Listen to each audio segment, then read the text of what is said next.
Everyone, welcome to my channel. उम्मीद है आप सब ठीक ठाक होंगे। तो आज जिस टॉपिक पे मैं बात करने वाला हूँ उस टॉपिक से रिलेटेड मैंने आज से कुछ अर्सा पहले बहुत सी यूट्यूब पे सर्च की और बहुत से लोगों से भी पूछा, तो कहीं से भी एक ऑथेंटिक इन्फॉर्मेशन नहीं मिली।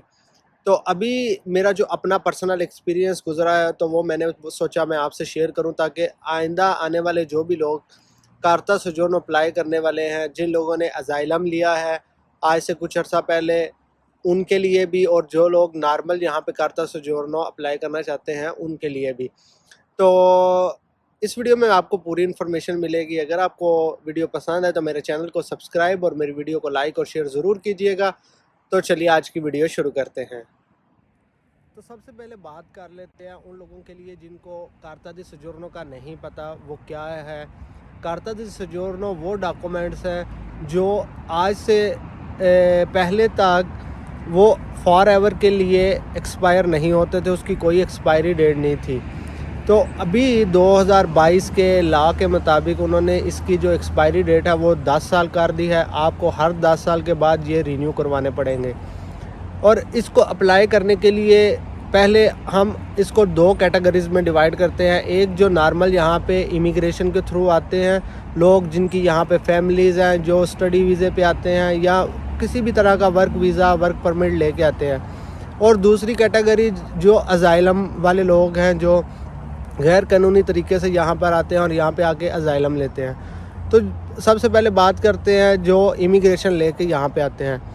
वो जो लोग इमिग्रेशन लेके आते हैं और यहाँ पे आके काम करते हैं, उनका वो 5 साल का अरसा वो काउंट करते हैं। 5 साल आपको अगर यहाँ पे लीगली तौर पर रहते हुए हो जाए, उसके बाद आपके पास आखिरी 3 साल का खुद वो होता है कि अगर आपने जो अब काम करते हैं तो आपको हर साल के बाद जितनी भी आपने सैलरी ली होती है उसको वो कंबाइन करके यहाँ का एक इदारा है जिसे इम्स कहते हैं, वो आपको एक खुद देता है जिस पे लिखा होता है कि आपने कितनी अर्निंग की है।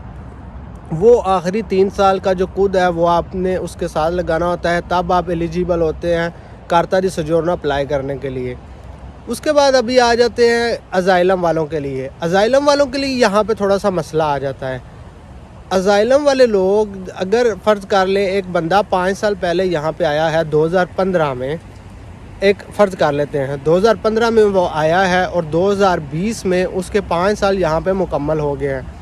मगर 2015 में जब वो आया था उसने यहाँ पे आके अजाइलम अप्लाई किया था, तो उसे 6 माह का उन्होंने स्टे परमिट दिया था और 6 माह के उसने 2 स्टे परमिट लिए। उसके बाद उसका कमीशन आया 2016 में, उसको उन्होंने पेपर दिए 2 साल वाले इंसानी हमदर्दी के।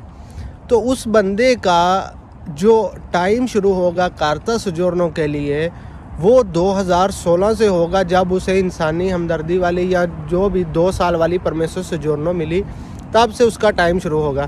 तो उसके जो 5 साल होंगे वो कंप्लीट होंगे 2021 में। और परमिशन दी सोजोर्नो जो अजाइलम वालों को एक और मिलती है, जिसे हम अपनी ज़बान में फुल अजीलो कहते हैं, जो 5 साल के पेपर होते हैं, जिसके साथ आपको यूएन का पासपोर्ट मिलता है और उसमें होता है कि आप अपने मुल्क में वापस नहीं जा सकते, अगर आप जाएंगे तो आपकी जान को ख़तरा है। उन लोगों के लिए अगर उन्होंने 2016 में अप्लाई की है और 2020 में उनको 5 साल मुकम्मल हुए हैं, तो उनको 5 साल बाद एक तो उनके लिए वो नेशनलिटी भी अप्लाई कर सकते हैं इटालियन, और एक वो कार्ता सोजोर्नो भी अप्लाई कर सकते हैं। उनका टाइम 2016 से काउंट होता है। इस बात का मुझे भी इसी तरह पता चला 2021 में, जब मैंने अप्लाई करनी थी और मुझे यहाँ 5 साल हो गए थे। मैंने जब इन्फॉर्मेशन अपने दोस्तों वगैरह से इन्फॉर्मेशन हासिल की, यहाँ पे हमारे एक लोकल पाकिस्तानी कंसल्टेंट है, उससे भी इन्फॉर्मेशन हासिल की, तो उन्होंने बोला कि आप परमिशन दी सोजोर्नो जो इलिमिटातो है वो अप्लाई करने के लिए एलिजिबल हैं, आप कर सकते हैं। आपका जो पिछला भी टाइम था, जैसे आपके पहली बार पेपर पास हुए थे, और आपका पिछला टाइम भी काउंट होता है और आप कर सकते हैं। मैंने वो उनकी बात मान के मैंने सारा अप्लाई किया। तकरीबन मेरा 250 यूरो जो है वो लग गया। और जब मैं कस्तूरे में गया अपने फिंगरप्रिंट देने, तो उन्होंने मुझे बोला आप तो अभी एलिजिबल ही नहीं हो। मैंने जब उनसे सवाल किया तो उन्होंने मुझे वो सारी इन्फॉर्मेशन दी जो मैं अभी आपको दे चुका हूँ, कि जो लोगों को दो साल वाली इंसानी हमदर्दी वाली जो अज़ील मिलती है, जो पेपर मिलते हैं, उनके वो जो पिछला टाइम होता है, अगर वो इटली में 1 साल से या 2 साल से, जिनके पास 6-6 माह वाले स्टे परमिट थे, वो काउंट नहीं होते।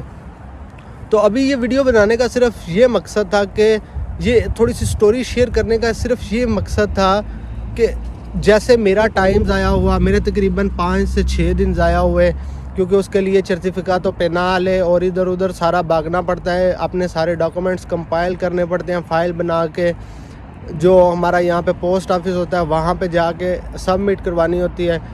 एक उस पे आपकी जो परमेसो सोजोर्नो की फ़ीस है वो भी ज़्यादा लगती है। उसके बाद जब आपने सर्टिफिकातों पे ना ले, वो 2 सर्टिफिकेट जिसे हम करैक्टर सर्टिफिकेट कहते हैं वो अप्लाई करने होते हैं।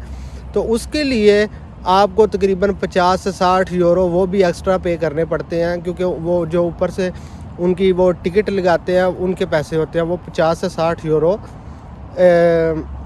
आपको पे करने पड़ते हैं। बहरहाल वो अपने प्रोविंस के हिसाब से जो है ना वेरी करता है। मैंने अपना एक्सपीरियंस इसीलिए आपसे शेयर किया है कि जो लोग मेरे भाई अपना परमेसो सोजोर्नो अप्लाई करना चाहते हैं और उनका टाइम ना ज़ाया हो, और उनको पता, ये वीडियो देख के उनको पता चल जाए कि वो इस परमेसो सोजोर्नो के लिए एलिजिबल है या नहीं है। तो उम्मीद है ये आपको वीडियो पसंद आई होगी, आपको थोड़ी सी इन्फॉर्मेशन इसमें मिली होगी, और मेरे चैनल को सब्सक्राइब और साथ में बेल आइकन को ज़रूर दबा दीजिएगा, क्योंकि नेक्स्ट वीडियो में मैं आपसे शेयर करूँगा कि 2022 के लॉ के मुताबिक आपको कौन कौन से डॉक्यूमेंट्स चाहिए कार्ता सोजोर्नो को अप्लाई करने के लिए। तो चलिए नेक्स्ट वीडियो में मिलते हैं।